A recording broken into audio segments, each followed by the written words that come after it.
이강민의 잡지사 8월호 11번째 페이지. 8월 15일 광복절입니다. 이름마저 왠지 광복절과 잘 어울리는 박광일 선생님과 오늘도 함께합니다. 선생님 어서 오세요. 안녕하세요. 박광일입니다. 자, 오늘은 박광일의 발도유람 저희가 한 주 쉬어가기로 했고요. 예, 대신 이제 오늘이 광복절이기도 하고 또 이제 지난번 박광일 나으리께서 2주 동안 만주유람을 다녀오셨을 때 저희가 다루지 못했던 이야기가 있었기 때문에 오늘은 박광일의 만주유람 2편 느낌으로 만주 이야기를 좀 더 나눠볼까 하는데요. 근데 오늘 이야기는 우리가 한 인물을 통해서 좀 풀어볼까 하는데 어떤 인물을 우리가 만나볼 건지 소개해 주시면 좋겠어요. 네, 제가 이제 만주의 여러 장소의 독립운동가의 흔적들을 찾아갔다 왔습니다. 네. 그 흔적은 뭐 활동하는 공간, 무덤 이런 곳들도 있는데요. 그 무덤 가운데 뭔가 그 앞에 섰을 때 가슴이 뜨끈해졌던 사람. 윤동주 시인입니다.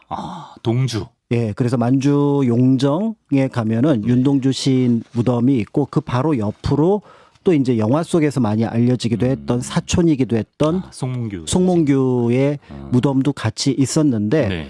다른 유적과 다르게 그 앞에 섰을 때는 뭔가 이렇게 조금 그러니까 막 그 추모한다는 것을 넘어서서 네. 공감하게 되는 그의 삶에 대해서 안타깝다라고 느껴졌던 부분들이 있었던 것 같고요. 네. 같이 갔던 이제 다른 사진작가분 한 분이 계셨는데 처음에는 그분이 저보고 제가 이제 약간 울컥하니까 선생님 울지 마십시오. 예. 이렇게 얘기를 하더니 돌아서서 자기가 펑펑 우는 거예요. 그럴 만하다라고 서로 생각했던 곳이었습니다. 그래서 네. 윤동주 시인 얘기를 좀 해보려고 준비를 했습니다. 우리가 사랑하는 동주의 시도 그 묘소 앞에서 많이 떠오르셨을 것 같은데 저도 사실 한때 윤동주 평전을 읽고 눈물을 뚝뚝 흘리고 그렇죠. 뭐 하루의 마무리를 동주시 필사로 하던 사람으로서 시를 굉장히 좋아하거든요. 선생님께서는 동주의 어떤 시를 특히 좋아하십니까? 그러니까 시라고 보니까 제가 이렇게 따로 이렇게 뭐 이렇게 하는 어떤 것을 좋아한다기보다는 어느 순간 윤동주 하면 떠오르는 시가 바로 서시. 서시. 예, 하늘을 우러러 한 점 부끄러움이 없기를 잎새 이는 바람에도 괴로워했을 그 사람. 그런 사람이 어떻게 한편으로는 일제에 의해서 독립운동가로 지목이 돼서 죽음을 맞이했을까 네. 이제 이런 생각을 하게 되는데 네. 아무래도 서시를 가장 먼저 떠올리게 되는 것 같습니다. 저는 뭐 별에는 밤이나 뭐 길 이렇게 잘 알려진 시도 좋아하지만 동시가 엄청 좋더라고요. 그렇죠. 처음에 동시신으로 어떻게 보면 어렸을 때 활동을 했고요. 나중에도 동시를 좀 썼던 부분들이 있었습니다. 그 약간 우리가 아는 그 부끄러움과 나라 이런 슬픔 이런 것들이 동시에는 드러나지 않고 동시에는 그렇습니다. 그냥 동주의 순수함 그것만 녹아있기 때문에 그렇죠. 밝았던 어떤 그런 것들이 있고 그다음에 이제 동주가 이제 그 여러 시 속에서 보면은 뭔가 고향을 맞아요. 염두에 고향, 두고 네. 이제 그 어떤 장면을 묘사를 할 때가 있는데 그 고향이 바로 용정입니다. 그러니까 동주의 삶이 1917년부터 42년까지니까 26, 27 정도가 되는데 네. 그중에 한 14년 정도, 절반 정도를 보냈던 어린 시절 그리고 그 시기가 어떤 의미에서는 또 가장 고민 없이 행복하게 자랐던 시절이었기 때문에 그 동주의 시 속에서 등장하는 그 고향이 용정이었다라고 생각을 하면은 거기에 또 묻혀있는 동주의 무덤을 같이 생각할 때 네. 자연스럽게 동주 시의 전반적인 내용들을 이해할 수 있을 거라고 생각이 듭니다. 지금도 이제 박광일 선생님이 좀 촉촉해진 것 같은데 잠시 후에 우리가 용정으로 또 떠나보기로 하고요. 그 전에 윤동주가 졸업한 연세대학교에도 윤동주 기념관이 있죠, 선생님? 그렇죠. 그래서 윤동주 시인을 찾으려는 사람들이 굉장히 많습니다. 그래서 이제 문학기행 같은 것들을 이렇게 이제 제가 뭐 이렇게 참여를 해보거나 이렇게 같이 살펴보면은 국내에도 윤동주 시인의 흔적들이 곳곳에 남아 있죠. 그래서 말씀하셨던 윤동주가 이제 그 기숙사로 머물렀던 곳을 지금 기념관으로 네. 연세대학교 안에 꾸며 놓기도 했었고요. 그다음에 이제 그 종로에 가면은 네. 윤동주 시인이 하숙을 했던 김송의 집 하숙집 터가 있는데 그 언덕쯤에 이제 가끔 올라가서 네. 뭐 이렇게 이제 쉬었다라고 해서 거기에 시인의 언덕을 종로구에서 조성을 하고 맞아요. 그 시인의 언덕 바로 옆에 예전에 이제 거기서 이제 그 수도를 각 지역으로 보냈던 그 가압 펌프장이 있었는데 네. 그 공간을 활용을 해서 문학관으로 윤동주 문학관으로 만들어 놓아서 네. 종로가 되었던 서대문이 되었던 윤동주의 흔적을 찾는 사람들이 많이 방문을 하고 있고요. 네. 그리고 이제 조금 더 관심 있다. 그러면 생을 마감했던 후쿠오카 감옥 그 인근, 그러니까 지금 감옥은 옮겨갖고 바로 옆에 공터로 남아 있는데 네. 거기를 찾아가거나 그리고 이제 조금 더 뭔가 또 관심을 갖고 있는 분은 제가 갔던 윤동주의 생가, 그 다음에 무덤이 있는 용정 일대를 예. 찾아보게 되는 것 같습니다. 네, 동주의 흔적 발자취를 좀 느껴보고 싶으신 분은 지금 언급해 주신 장소들을 찾아보시면 좋겠습니다. 자, 말씀하신 대로 윤동주는 27년생애 중에 이제 학업을 위해 살았던 평양에서의 6개월, 서울에서의 4년, 일본에서의 3년을 제외하고 20년을 이제 용정에서 지냈는데 이 윤동주가 살았던 용정 명동촌이라는 곳이 이제 우리에게 더 익숙한 지명이죠. 간도에 있던 곳인데 일제강점기에 사람들이 이곳으로 이주했다고 들었거든요. 그렇죠.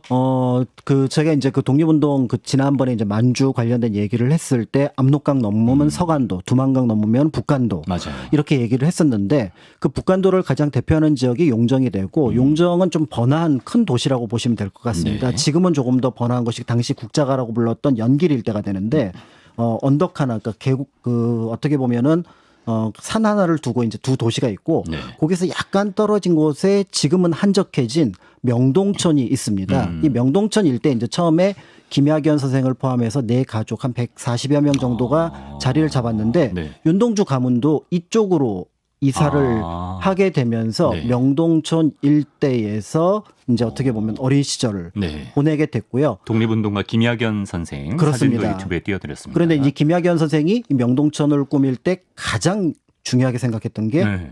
학교입니다. 학교. 네, 우리 이제 그 동포들이 국외에 나갈 때 네. 자신들의 어떤 공간이 어느 정도 정리가 되면 제일 먼저 만드는 게 학교였거든요. 그런데 이제 이때 학교를 신식학교로 꾸민다고 당시 이제 그 정재면 선생이라고 상동교회에 있었던 그 정재면 선생을 초빙을 하는데 예. 정재면 선생이 이 멀리 용정에 가서 교사를 해야 되는데 네. 가만 보니까 네. 뭐 월급도 나올 것 같지가 않고 예. 힘들 것 같거든요. 네네. 그럼 나는 교육에 전념을 해야 되는데 그러면 분위기라도 만들어 달라라고 얘기를 하면서 동네 어른들한테 요청을 합니다. 네, 뭐라고요? 모두 기독교를 믿어 주었으면 좋겠다. 이게 이분들이 유학자잖아요. 예. 고민을 합니다. 마을 분들이. 네. 우리가 새로운 신앙을 받아들일 건가? 학생들을 교육을 시킬 건가? 이 두 가지를 놓고 결국은 학생들 교육을 하기 위해서는 좋은 선생님이 필요하니 네. 우리가 그 분위기로 받아들이자라고 하니까 윤동주의 어린 시절을 보면은 그리고 나중에 시를 보면은 그 기독교적인 모습들이 자주 그렇죠. 등장을 하는데 십자가라는 시도 있고. 그렇습니다. 예. 그 내용들이 이제 이런 어떤 명동학교의 분위기에서 만들어지고 어린 시절 당연히 윤동주도 이 명동학교를 다녔던 그런 어떤 경험이 있습니다. 그렇습니다. 잠깐 지도를 보겠습니다. 지금 이제 말씀해 주신 용정이 있는 곳이 지금 우리가 아는 연변, 그러니까 연변 조선족 자치주 이쪽인 거죠? 그렇습니다. 예. 용정이라고 딱 짚어서 지금은 말씀을 드렸지만 사실은 이제 이 일대를 모두 아우러서 연변 조선족 자치주 이렇게 얘기를 하는데 네. 방금 말씀드렸던 연길이라든지 용정을 포함해서 6개 도시와 그다음에 이제 뭐 안도와 같은 2개 현을 합쳐서 6시 2개 현 약간의 이제 역사 속에서 변화는 있었습니다.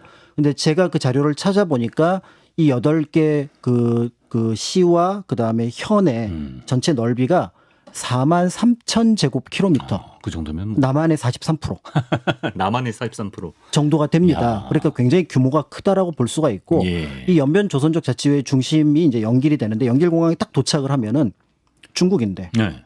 한글이 우선 표기가 돼 있어요. 한글이 우선 와. 조선족이니까. 예. 그래서 한글 우선 표기에 중국어가 병기가 되어 있는데 최근에 법이 바뀌어서 중국어 우선 한글이 뒤에 쫓아오긴 하지만 기본적으로 병기가 되어 있습니다. 그러니까 약간 오해를 하는 경우가 있어요. 어떻게요? 왜냐하면 이 상점의 주인이 중국인인데 네. 법적으로 한글 표기를 해야 되니까 한국 관광객들이 그 상점에 들어가서 한국말이 통할 줄 알고 들어갔습니다. 근데 중국인이에요. 한국말을 전혀 못해요. 이제 그런 경우가 종종 있지만 여기는 법으로 그렇게 정해 놓았기 때문에 같은 우리가 예를 들어서 뭐 하얼빈이라든지 그다음에 그 대련 같은 곳을 갔을 때하고는 전혀 다르게 네. 연길 가서는 한글을 곳곳에서 볼 수 있는 것 야. 그것이 바로 연변 조선족 자치주. 1952년에 이제 그 성립이 되어서 올해가 이제 71주년이 그렇군요. 된다라고 합니다. 예, 동주가 살았던 곳이 이렇습니다. 다시 시인의 이야기로 돌아와서 이렇게 윤동주가 명동촌에서 학교를 졸업하고 지금의 연세대 연희 전문학교에 입학하는데 저는 그 평전에서 기억에 남는 게 아까 이제 종로에서 하숙집이 있었다 그랬잖아요. 그렇죠. 김송애 집. 매일같이 거기를 걸어서 등하교를 했다는 게 그렇죠. 종로에서 신촌까지. 그러니까 사실은 이제 그 기숙사에 잠깐 머물렀었고요. 김송애 집도 있었고 다른 하숙집도 있었어요. 예. 아현동 쪽에 몇 곳에 하숙집이 있었는데 제가 봤던 것 중에 재밌는 것 중에 하나가 이제 친구랑 같이 네네. 후배죠. 네. 정몽이랑 같이 나오게 된 배경 가운데 하나가 네. 놀랍게도 네. 뭐죠? 밥이 밥이 맛이 맛없어서. 없어서. 그래서 굉장한 제가 여태까지 동주시인 하면은 굉장히 멀리만 바라보았던 역사 속 인물이었는데 예. 사람들과 교감할 수 있는 공통 부분이 있구나. 그렇지. 밥맛 없으면 뭐 누구든. 그렇죠. 예, 그러니까 그렇죠. 우리가 보통 그 자취하고 하숙의 가장 큰 차이점이 밥이 제공이 되느냐, 예. 제공되지 않느냐인데 이제 그런 부분들이 있는 것 같고요. 그 후배 정병욱 선생이랑 같이 그렇습니다. 살았다. 나중에 예. 이제 그 어떻게 보면 시집을 낼 때 가장 큰 공을 했던 분 중에 하나인데 네. 그런데 이제 그 공부를 굉장히 즐겨 했기 때문에 지금 말씀드렸던 이제 연희전문뿐만 아니라 그전 네. 이제 숭실학교 아. 또 있었고 그다음에 용정에서도 명동학교 외에도 광명, 은진 이런 학교들을 다녔었는데 늘 같이 다니던 사람이 있었죠. 누구죠? 사촌이었던 송몽규. 네. 그러니까 연희전문대학도 같이 다니고. 그렇습니다. 예, 평생의 동지 아닙니까? 그렇죠. 그래서 이제 결국은 조금 더 공부를 해야겠다, 영문학 공부를 해야겠다라고 일본으로 이제 시험을 보게 되는데 두 사람 다 제국대학 시험을 봅니다. 예. 그런데 송몽규는 네. 합격, 합격. 윤동주는 맞다. 한번 떨어지죠. 그렇죠. 예. 그래서 공부를 송몽규가 조금 더 잘한 편이었잖아요. 저 사진에서 송몽규 선생이 제 1열의 가운데. 아래쪽 가운데. 그다음에 제 2열의 오른쪽에 약간 머리를 짧게 자른 분이 네, 이제 동주네요. 윤동주 시인이라고 볼 수가 있는데요. 예. 두 사람이 1917년 9월 달에 송몽규가 태어나고 그다음에 12월 달에 윤동주가 태어나니까 한 석 달 차이가 되거든요. 이 사촌지간이에요. 예. 고종 외종. 예. 그러니까 이 사촌 사이에 가끔 라이벌 구도가 친하게 있죠. 예. 지낼 때는 이름을 막 부르다가 예. 약간 급하면 송몽규가 야 형이라고 불러 뭐 이런 톤이 되지 않았을까. 예. 그러면서 경쟁하고 의지하고 이래서 이제 처음에 이제 동주는 그 전혀 다른 대학이었던立教 대학이라고 도쿄 쪽으로 갔다가 예. 결국은 송몽규가 있는 교토로 옮기기 위해서 도지사 대학 동지사 대학으로 옮겨오게 되면서 결국 교토에서 이제 같이 공부를 한 명은 영문학을 한 명은 서양사를 전공을 하게 됩니다. 서로 다른 학교였죠. 네. 네. 그러니까 이제 이준익 감독의 영화 동주에서 그 박정민 배우가 연기했던 인물이 송몽규 선생이고 뭔가 동주와 성격은 좀 약간 대조적이지만 그렇습니다. 그 못지않게 뭔가 좀 가슴 뜨거워지는 훨씬 더 활동적이었어요. 예. 이미 18, 17때 그 만주에서 그 중국 관내로 넘어가서 네. 김구 선생이 네. 군관학교를 만들었다는데 17, 18때? 네, 그래 가서 거기 가서 군사훈련을 받습니다. 그게 일본 경찰 첩보망에 걸릴 거 아니에요. 예. 그래서 그것 때문에 잡혀오는데 네. 나이가 어리다는 이유로 훈방 조치에 취해집니다. 그렇지만 결국은 이 사건이 나중에 일본 경찰로 볼 때는 송몽규라는 인물은 위험하다.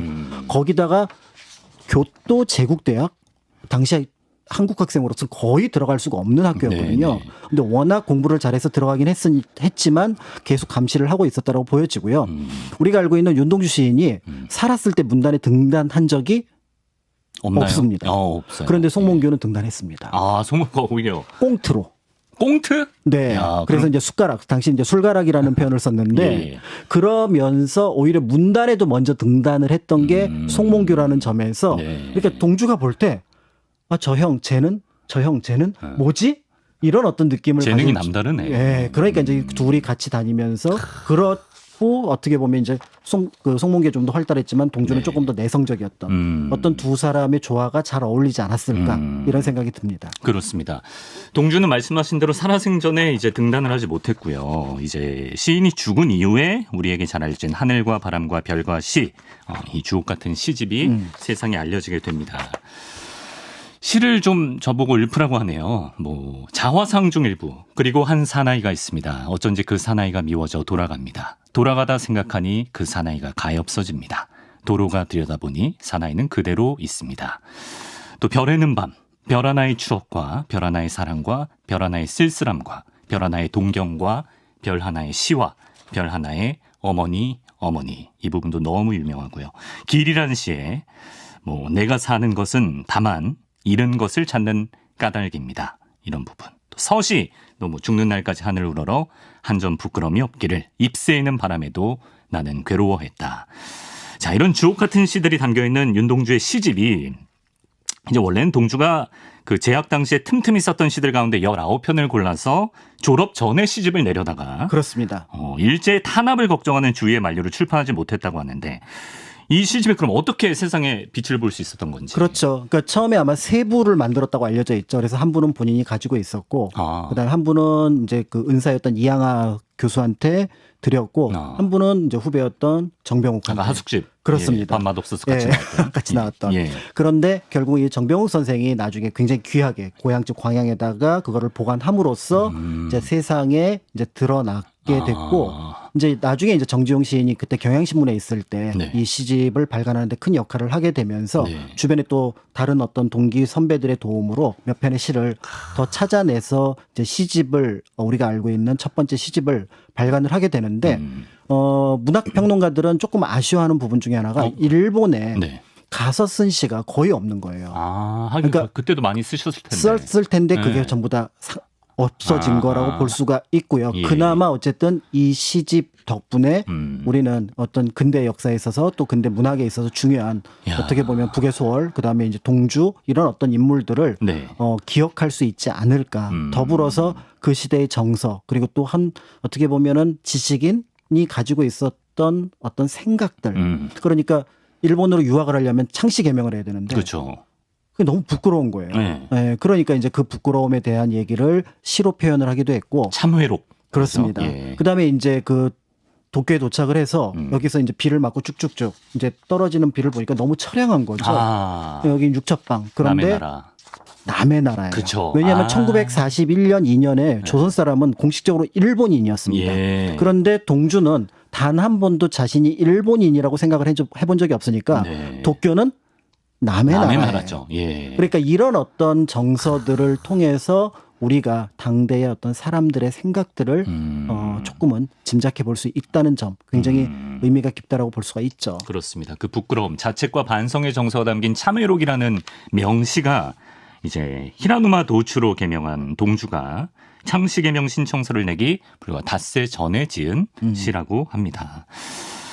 자, 그렇게 송몽규와 함께 일본으로 유학을 갔던 동주인데 이제 말씀하신 대로 1943년 7월에 송몽규가 먼저 체포되고요. 이어 윤동주가 체포됩니다. 당시 체포 사유가 뭐였습니까? 그 체포 사유는 굉장히 거창해요. 재교토 민족주의 그룹 사건, 조선 학생 민족주의 그룹 사건 뭐 이런 이름으로 붙었는데요. 언뜻 보면 수십 명, 수백 명을 잡아갈 것 같은데 그 대상에 올랐던 인물은 6명 밖에 안 되고요. 실제로 체포된 사람은 3명밖에 없습니다. 기획수사구만. 네, 더 나아가서 그 실형을 받은 사람은 2명. 윤동주와 송몽규밖에 없었다는 점에서 처음부터 윤동주, 송몽규, 특히 송몽규를 염두에 두고 이 사건을 만들었다라고 볼 수가 있고요. 결국은 재판 과정에서 그들이 어떻게 보면은 독립운동을 했다라는 구체적인 근거보다는 여러 사람들과 교류를 하고 그다음에 혁명에 대한 책을 읽고 무엇보다도 한글로 된 시를 쓰고 한글로 된 책을 읽었다라는 것이 이들이 불손하다라고 하면서 결국은 2년형을 각각 선고를 하게 되는데요. 어떤 의미에서 보면 2년형이 길기는 길지만 이들의 나이가 굉장히 젊었다는 점에서 또 광복이 그 다음에 얼마 남지 않았으니까 어떤 의미에서 보면 그 뒤에 그 삶을 이어갔을 텐데 안타깝게 1945년 2월 달, 3월 달에 각각 후쿠오카 감옥에서 윤동주가 먼저 그다음에 송몽규가 한 3주 뒤에 생을 마감하게 되죠. 그러니까 45년 2월 3월이니까 광복을 불과 반년 정도밖에 남기지 않은 상황에서 두 분이 세상을 떠났다는 거고 동주는 많이들 아시겠지만 이제 뇌일혈로 사망했다라고 알려져 있습니다. 근데 이 광복을 불과 반년 남기고 세상을 떠난 것도 참 안타깝지만 이 동주의 사인과 관련해서도 정말 가슴 아픈 의혹이 있는데 당시 이제 먼저 떠난 윤동주의 시신을 거두러 온 가족들에게 정말 피골이 상접한 상태의 송몽규가 이런 말을 했다고 하죠. 우리는 계속해서 지금 주사를 맞고 있는데 그 주사가 어떤 주사인지는 알 길이 없다. 이런 얘기를 해서 이게 이제 후에 생체 실험 의혹을 낳게 하는 부분 아닙니까? 그렇습니다. 그래서 그 당시 이제 큐슈 지역에 있었던 제국대학 의학병원에서 그러니까 여러 가지 뭐 식염수를 가지고 또는 바닷물을 가지고 실험을 했다라는 기록을 후대에서 찾아냈는데 그것과 관련된 것이 아닐까 이렇게 보고 있고요. 예, 제가 전시의 바닷물이 피를 대체할 수 있느냐 뭐 그렇습니다. 그런 거죠. 네, 그런 어떤 의미를 가지고 있고 무엇보다도 어쨌든 가족들이 먼저 윤동주가 죽었다는 소식을 듣고 송몽규를 면접을 합니다. 네. 면회를 하게 되는데 예. 면회 과정에서 이 내용이 밝혀지게 되는 거죠. 그러니까 만약에 송몽규의 면회가 없었다면은 이 사실은 어떤 의미에서는 뭐 짐작하거나 간접적인 이야기를 통해서만 알게 되었을 텐데 그렇죠. 그나마 이제 사인에 대해서 조금은 정확하게 어떤 이야기를 전달받을 수 있게 돼서 다행이라고 생각을 하지만 네. 결국은 이 얘기를 했던 송몽규 역시 눈도 제대로 감지 못한 상황에서 예. 생을 마감했다라고 하니까 결국은 둘이 사촌이기 때문에 두 사람 모두 현장에서 화장을 하고 그 유해를 이제 고향으로 가족들이 옮겨오게 됩니다. 예. 그래서 이제 지난 7월 만주유람 때 박광일 선생님께서 이제 두 분의 무덤에 다녀오신 건데 사진도 직접 찍어오셨다고 합니다. 네. 송몽규 선생의 무덤이 먼저 나오네요. 네. 그래서 이제 각각 그 당시 가족들이 세운 묘비가 그대로 남아 있는데요. 네. 동주의 무덤도 있고. 윤동주는 당시 시인으로 등단하지 않았음에도 시인 윤동주 지묘라고 가족들이 묘비를 적어 놓았습니다. 예. 그러니까 가족들이 볼 때 윤동주는 이미 시인이었고요. 시인이었고요. 그다음에 그 옆에 있었던 송몽규 같은 경우는 청년 문사. 문사. 그러니까 이제 뭐 학자. 그러니까 청년으로서 굉장히 어떤 학문을 열심히 했던 송몽규의 무덤. 그래서 청년 문사, 송몽규 지묘 이렇게 돼 있는데 두 사람 무덤이 한 20m 그래요? 정도의 예. 그 거리를 두고 있어서 나란히 잠드셨네요. 네. 그러니까 원래 이제 그 두 사람이 같은 집에서 태어납니다. 예. 고모가 모물풀로 윤동준의 집으로 왔기 때문에 예. 그래서 이제 같이 태어나고 같이 공부하고 같이 유학을 하고 그리고 같이 죽고 또 같이 죽은 뒤에 묻혀 있는 그 두 사람. 그래서 동주만 생각할 수도 없고 몽규만 생각할 수도 없고 두 사람의 어느 한 부분을 찾아내더라도 같이 두 사람을 얘기할 수밖에 없는 것들은 또 이런 어떤 사연들하고 관련이 있습니다. 뭉클해집니다. 근데 지금 연변에 있는 윤동주 시인의 흔적과 관련해서 계속 좀 이슈가 우리에게 참 달갑지 않은 이슈가 나오고 있는데요. 특히 최근에 그 동주의 생가가 폐쇄됐다는 뉴스가 있었거든요. 혹시 생가 선생님 가보셨나요? 네, 제가 두 번 갔었는데 첫 번째 갔을 때는 열려 있었고 두 번째 갔을 때 이제 그 소위 말해서 수리를 이유로 그러니까 뭐 보수를 이유로 들어가지는 못했습니다. 이번에 가셨을 때? 네, 맞습니다. 예. 그러니까 그 이후로 이제 계속 닫혀 있다 보니까 국내 언론에서도 지금 윤동주의 생가를 들어갈 수 없다. 더불어서 저쪽에 그 대련의 리순 감옥에 있는 안동근 의사 관련된 기념관도 볼 수가 없다. 뭐 이런 얘기들이 이제 나오고 있고요. 보수로 볼 수 있을까? 그러니까 이제 보수의 흔적은 없다는 점에서 뭔가 다른 이유가 있지 않을까 이렇게 보여지는데 무엇보다도 이제 현장에 도착했던 한국 관광객들은 정말 의외의 표현에 약간은 놀라게 되는데 바로 조선족 애국시인 윤동주. 저기 윤동주 생가 비석이 있는데. 그렇습니다. 그 위에 보면은 중국 조선족 애국시인 이렇게 적혀 있다라는 거죠. 중국 조선족 애국시인. 단 한 번도 윤동주를 한국인이 아닐 거라는 걸 0.1%도 생각하지 않은 게 한국인들이에요. 당연하죠. 예. 그런데 저기 가서 저 얘기를 듣고 이제 몇몇 자료를 검색해 보면은 어떤 자료들은 중국인으로 나오기도 한다라는 거죠. 그러니까 여기에서 약간 충격을 받고 이 문제를 어디서부터 어떻게 풀어가야 될지 이제 고민을 하기 시작하는 부분들이 있는데 사실은 여기에 대한 고민들이 약간 어떻게 보면은 좀 저희가 방심을 했다라고 할 수 있을 정도로 조금은 늦었다라는 생각이 들기도 합니다. 왜 그렇죠? 예. 독립운동가들의 국적 문제예요. 독립운동가들의 국적? 네. 1945년 이전에 독립운동가들은 다양한 국적을 가지고 있었습니다. 첫 번째는 예를 들어 신채호 선생 같은 경우는 1910년에 망명을 합니다. 그래요? 어디로? 근데 중국으로. 네, 망명을 하는데 1910년, 12년이면 일본에서 당신들은 일본인이야 이렇게 얘기를 할 때였거든요. 그래서 동네 고향에서 뭐 호적 등록을 한다거나 뭐 이렇게 합니다.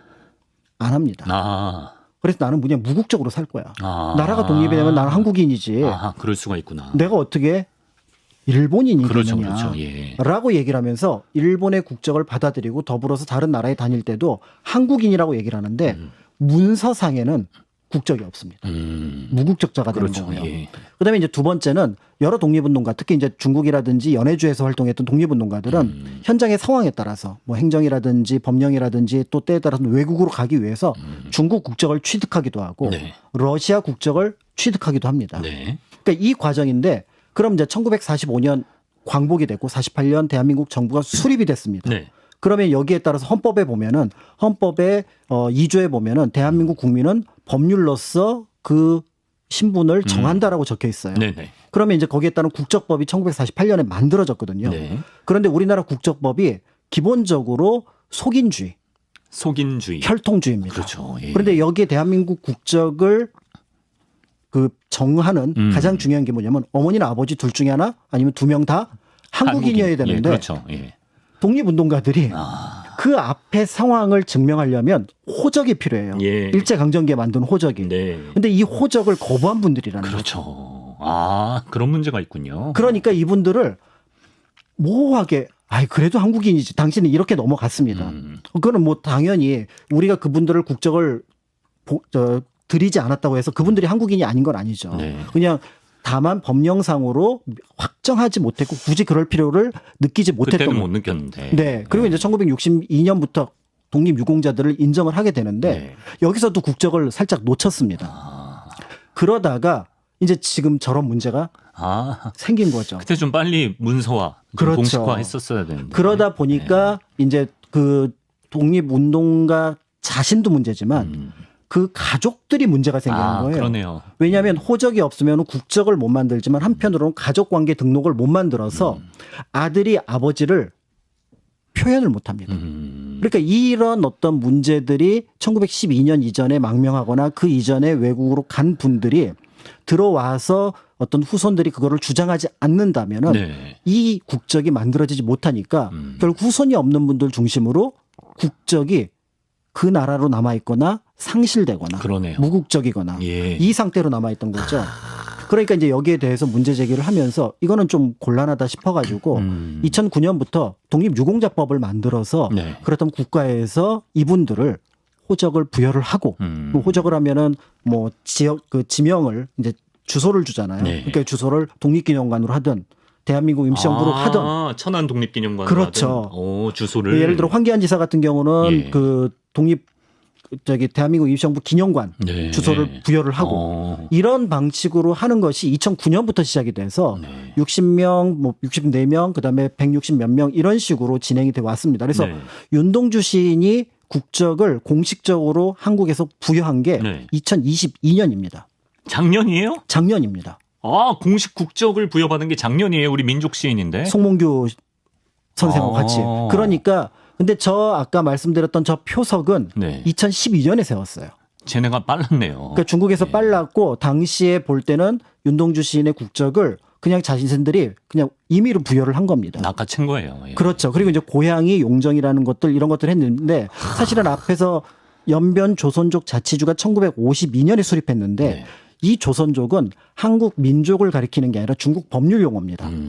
소수 민족을 가리키는 용어이기 때문에 네. 저기에 적용시킬 수가 없어요. 왜냐하면 윤동주 시인은 이 연변 조선족 자치주가 성립하기 전에 그렇죠. 생을 마감하셨기 때문에 예. 그런 면에서 2022년 전에는 윤동주 시인에 대해서 우리가 뭔가 국적 문제를 할 때 실정법에서 약간 미비한 부분이 있었다면은 네. 지금은 이제 충분히 이런 부분이 주장이 가능하고 예. 또 그쪽에서 주장을 하더라도 우리가 먼저 그걸 법령으로 만들어서 지금 진행을 하고 있기 때문에 이제는 차분하게 그래서 여기에 너무 감정에 이렇게 흔들려 가지고 뭐 중국 포털 사이트 바이두에서 동주를 뭐 중국인이라고 쓰든 말든. 그렇죠. 예. 동주는 앞에서 말씀드렸던 일본도 남의 나라라고 했지만 네. 거기에 중국 인명들이 나오거든요. 시에. 무슨 폐경옥. 그렇죠. 네. 근데 그것도 남의 나라로 표현을 해요. 맞아요. 네. 예. 그 얘기는 뭐냐면 동주는 정체성을 한국인으로서 충분히 가지고 있었고 그 시를 한글로 썼다라는 거. 네. 단 한 번도 다른 나라 말로 쓴 적이 없거든요. 네.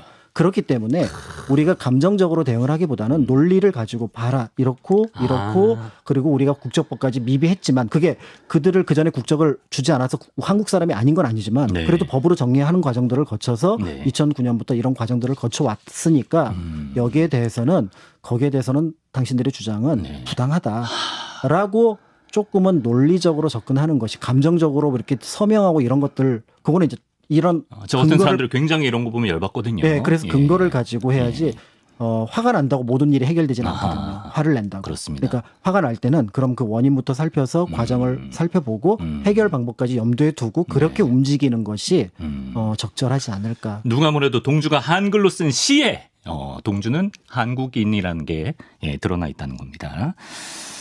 예, 참고로 윤동주 지사의 국적이 생기면서 그 등록 기준지 아까 말씀하신 주소가 동주도 충남 천안에 있는 독립기념관의 주소 독립기념관로 1로 이제 주소가 정해졌다고 합니다. 자, 이렇게 한국인이 가장 사랑하는 시인 민족 시인 윤동주의 생일을 광복절을 맞아서 만나봤습니다. 네, 저희가 다음 주부터는 다시 박광일의 팔도 유람 떠나보도록 하겠습니다. 저희가 지금까지 서울, 충청도, 제주도를 부셔봤고요. 이제 남은 곳이 전라도, 경상도, 강원도 세 곳이 남아있는데요. 잡지사 역사상 최대 스케일의 장비죠. 오늘도 돌려 돌림판을 박광일 나으리 옆에 저희가 준비했습니다. 아하, 언제 봐도 적응 안 되는 저 투샷, 돌림판과 선생님의 투샷. 오늘 어디 나올 것 같으신가요, 선생님? 강원도 예측합니다. 강원도 예측하시는군요. 네. 좋습니다. 그럼 지난번에 너무 약하게 돌리셔서 박진감이 떨어졌거든요. 오늘 준비하시고 힘껏 돌려주세요. 과연 세 곳 중 어디를 가게 될지요. 서울, 충청도, 제주도가 나오면 한 번 더 돌립니다. 오늘 하루 종일 돌리는 거 아니에요? 그러네. 지난번 약하게 돌리신 이유가 있었군요. 예. 지금 구독자분들 현기증 날 것 같습니다. 예, 멀미 이유가. 아니, 제가 그렇게 세게 돌리지 않았거든요. 힘이 넘치시네. 오늘 동주 얘기하시느라. 끝도 없이 들어갑니다. 자, 이제 보여요. 자, 네, 동체 시력, 강원도, 경상도, 전라도. 이거 다시 안 가도 되겠지? 오케이. 충청도, 경상도, 멀미약 드시고 오세요. 예, 충청도, 경상도, 강원도, 제주도,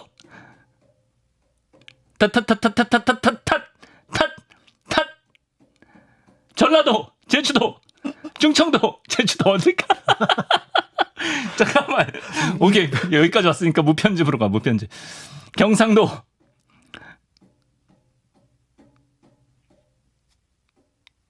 저기 잘 안 걸리나? 예, 저희 최첨단장인데 잡지사. 자, 됐습니다. 경상도, 충청도, 전라도, 제주도, 강원도, 경상도. 잠깐, 끊어. 이거 안 돼. 너무 길어.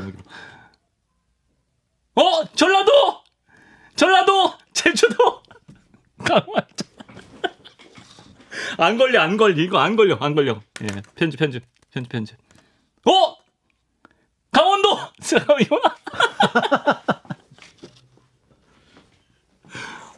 약 올리나? 충청도, 전라도. 야, 전라도입니다, 여러분. 전라도. 네, 전라도로 가보겠습니다. 후! 자, 전라도에 계신 잡지사 구독자 여러분 기뻐해 주시고요. 해당 지역 계신 곳에 지명이나 역사에 관해서 궁금한 게 있으시면 오늘 방송 유튜브 댓글창에 달아주시면 저희가 또 소개해 드리도록 하겠습니다. 전라도 준비되셨죠, 선생님? 네, 질문보다는 제보를 부탁드립니다. 제보를. 우리 질문을 동네, 준비하셔야 되기 때문에. 우리 동네에 이런 것들이 있다. 예. 이런 것들은 꼭 알려드리고 싶다. 이렇게 얘기를 해주시면은 네. 제가 방송 한결 때 편할 것 같다. 참고를 하겠습니다. 그렇습니다. 저희 단가가 잘 안 맞기 때문에 제보 위주로 해주시길 바랍니다. 박광일의 팔도유람 별책 부록이었습니다. 박광일의 만주유람. 오늘 윤동주 편 만나봤어요. 박광일 선생님, 오늘도 고맙습니다. 감사합니다.